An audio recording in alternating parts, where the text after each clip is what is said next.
Queridas e queridos do Paz e Bem, estamos hoje aqui nesta terça-feira, dia 16 de julho de 2024, com o programa Paisagens de número 52.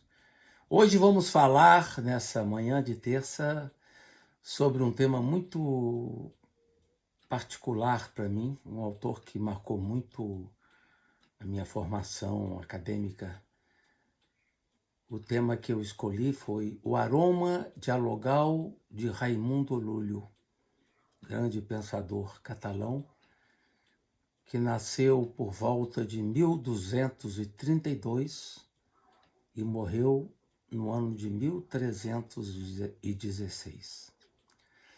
Raimundo Lúlio foi um grande missionário cristão e homem de diálogo. Eu escolhi trabalhar com ele na minha vida acadêmica por causa justamente desta sua paixão pelo diálogo. É impressionante captar a força de sua presença dialogal num tempo especial que depois ganhou toques de muita intolerância religiosa. Ele nasceu na ilha de Maiorca e viveu numa sociedade onde davam-se bem judeus, cristãos e árabes. E por isso mesmo, desde a sua infância, aprendeu a respeitar e a ser amigo de pessoas com ideias diferentes das que ele professava.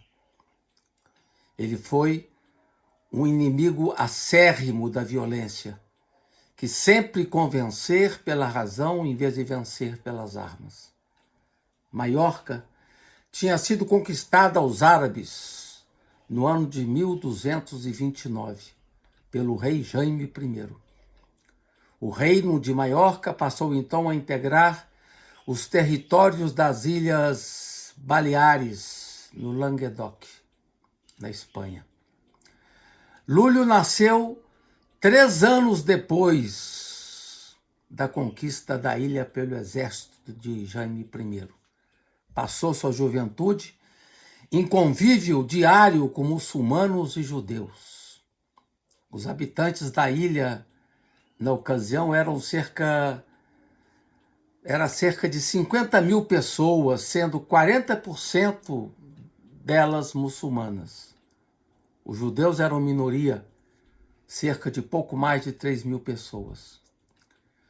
E era interessante que, depois que os cristãos retomaram Maiorca, foi permitido aos muçulmanos praticar a privacidade da sua religião, em privacidade, apesar de uma disposição pontifícia de 1233, voltada para a conversão dos mouros.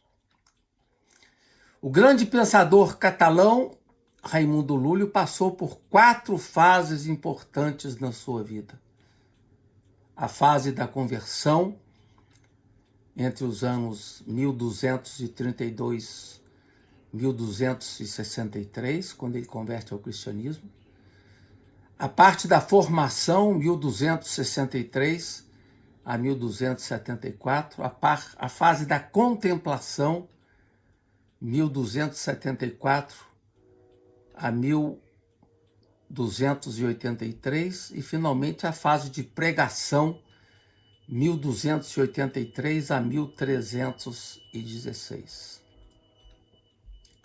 Com relação à primeira fase, da conversão, alguns elementos que eu queria levantar rapidamente, sobretudo aqui, dizer que ele, antes de se tornar missionário, ele se casou em 1257, inclusive teve 2 filhos, e depois se separa por volta de 1275, 1276. Sua formação vai ser na cidade de Maiorca e também na abadia cisterciense da cidade real. Vai estudar árabe com um escravo muçulmano que depois se suicida. Na fase da contemplação, nós teremos, é uma fase importante que nós teremos alguns escritos, sobretudo o livro do Amigo e do Amado foi escrito nessa época, como também um livro muito bonito, que é este aqui, né? Livro publicado aqui em português.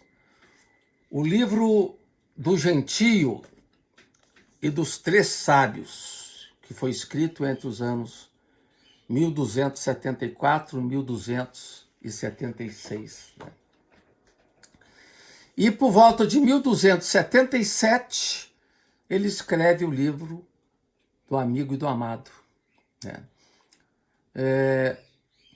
Então, esses dois livros encontram-se nessa fase contemplativa de Raimundo Lúlio. No prólogo deste livro, dos Gentios, só falar uma palavrinha, porque não é esse livro que eu quero me dedicar aqui, né? Esse livro apresenta, então, no prólogo, um gentio, um pagão, que era um profundo filósofo, mas que, desconhecendo a existência de Deus e da ressurreição, entra em profunda depressão todas as vezes que lembra que um dia haverá de morrer e voltar ao nada. É quando então ele se adentra numa floresta e encontra três sábios, um judeu, um cristão e um muçulmano, que dialogam com ele no caminho sobre temas da fé e temas relacionados às características das três religiões abraâmicas: a judia, a cristã e a muçulmana. E aqui eu quero ler para vocês, neste livro, as palavras de um sábio, um dos três sábios, que disse ao gentio: "Ah, que grande bem-aventurança seria se através destas árvores todos os homens que existem pudessem estar debaixo de uma mesma lei e de uma só crença. Que não houvesse nem rancor, nem má vontade neles. Enquanto hoje se odeiam uns aos outros pela diversidade e pela contrariedade de crenças e de seitas. E que assim, como há um só Deus, Pai, Criador e Senhor de tudo quanto existe, assim também todos os povos existentes se unissem para ser um povo só no caminho da salvação, e todos juntos tivessem uma só fé, uma só lei, e dessem louvor e glória a nosso Senhor Deus." Né? Então é curioso que ao final da conversa do gentio com os três sábios, o gentio se converte, é tomado por uma grande devoção para louvar o nome de Deus. E aqui eu queria ler para vocês uma passagem sobre esta conversão do gentio. Ele diz: "Pela graça e bênção de Deus ocorreu que eu me encontrei convosco neste lugar, no qual Deus me quis relembrar e tomar para ser seu servidor.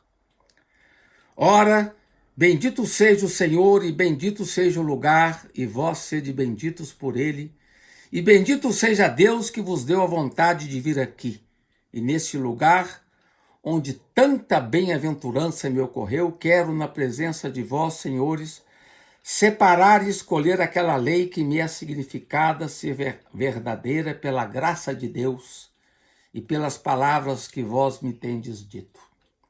E naquela lei quero estar e quero trabalhar para honrá-lo e manifestá-lo todos os dias da minha vida."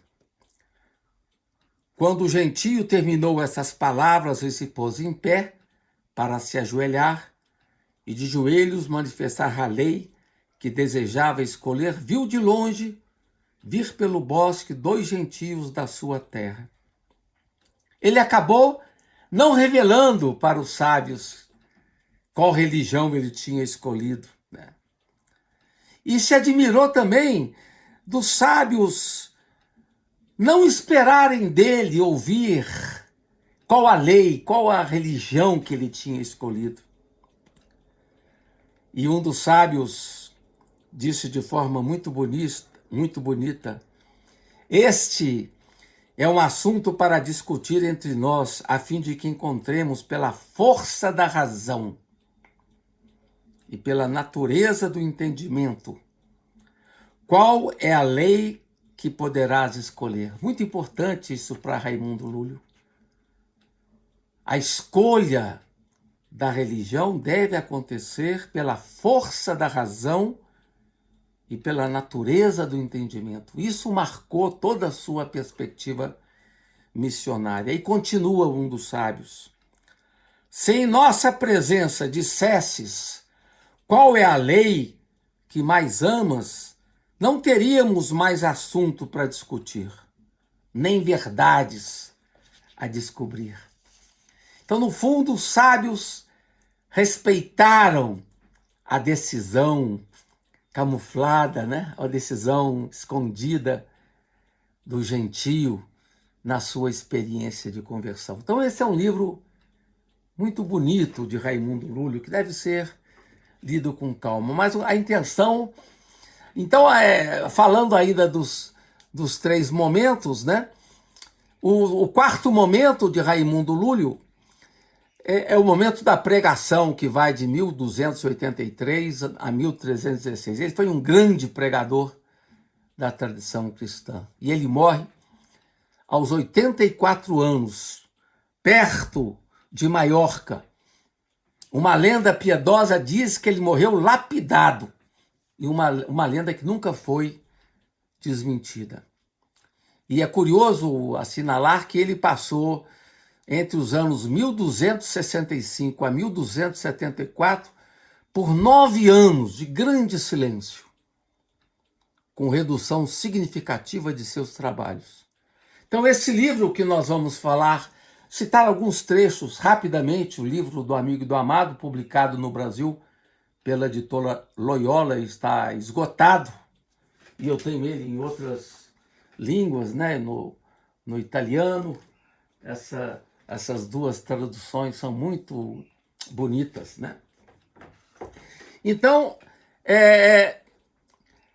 entre 1265 e 1274, ele teve esse momento de contemplação. Então, esse livro do Amigo e do Amado foi escrito nessa época, né? E fazia parte de uma novela autobiográfica de Raimundo Lúlio, chamado Blanquerna, como um capítulo ou um apêndice que depois foi acrescentado. O livro do Amigo e do Amado foi inserido, então, nessa novela autobiográfica Blanquerna. Em seu belo livro do Amigo e do Amado, escrito por volta de 1277, alguns anos antes da edição do Blanquerna, né? Foi um livro escrito ao estilo dos mestres sufis. Os sufis, como diz Raimundo Lúlio, têm o costume de dizer palavras de amor como exemplos breves que inspiram aos homens uma grande devoção. É provável que Raimundo Lúlio tenha participado do clima do influxo sufi naquele tempo. Um dos maiores mestres sufis da ocasião morava perto ali de Maiorca, ali na Múrcia, Ibn Arabi de Múrcia, que nasceu em 1164 e morreu em 1240. Vivia, então, geograficamente perto de Lúlio, nos últimos decênios de dominação muçulmana na ilha de Maiorca. Então, no livro do Amigo e do Amado, nós temos 365 meditações curtas, ao estilo sufi, né? só para mostrar uma para vocês, né? São essas sempre numeradas meditações, 365, uma para cada dia do ano. Então vou citar algumas aqui para vocês. A primeira, número 26. Cantava o pássaro no vergel do amado, e veio o amigo e disse ao pássaro: se não nos compreendemos pela linguagem, compreendamo-nos pelo amor, pois teu canto revela aos meus olhos, meu amado. O segundo trecho que eu escolhi para vocês é de número 46. Sozinho estava o amigo à sombra de uma bela árvore. Passaram uns homens por aquele lugar e lhe perguntaram por que estava só. E o amigo esclareceu que sozinho ficou quando os viu e ouviu, pois até então estivera na companhia de seu amado. E aqui é bom esclarecer, no livro do amigo e do amado, o amigo é o crente e o amado é Deus. Então é um diálogo do amigo e do amado. O terceiro trecho que eu escolhi para vocês, na página, no número 53. Ia o amigo por uma cidade como um louco, cantando, e o povo perguntava-lhe se perdera o juízo. Respondeu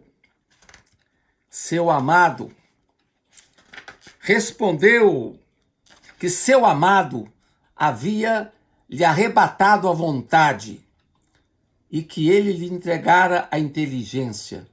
Portanto, restava-lhe apenas a memória, com a qual se lembrava do seu amado. No número 55, elevou-se o coração do amigo até as alturas do amado, para escapar das dificuldades de amar que se encontram no abismo deste mundo. Quando chegou ao amado, com doçura e prazer contemplou. Mas o amado o fez descer de novo a este mundo para que o contemplasse entre penas e tribulações. Muito bonito esse trecho, né? Você sobe para contemplar o amado e o amado manda você descer para o tempo, porque é no tempo, entre tribulações, que você deve viver a experiência contemplativa. Agora uma outra citação, número 122.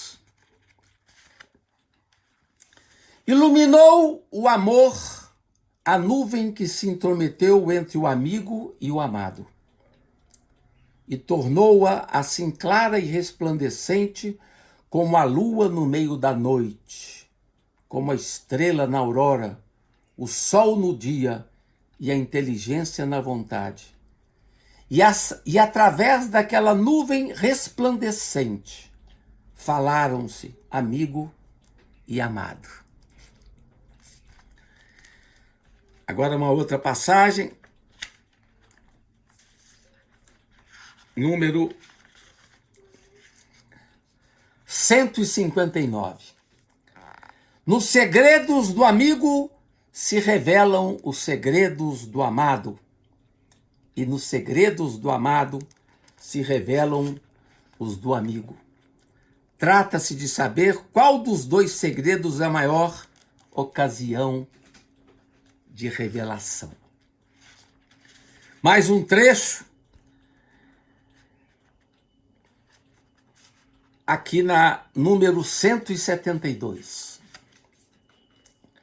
Dizia o amigo: se quereis fogo, vinde ao meu coração e acendei nele as vossas lâmpadas. E se quereis água, vinde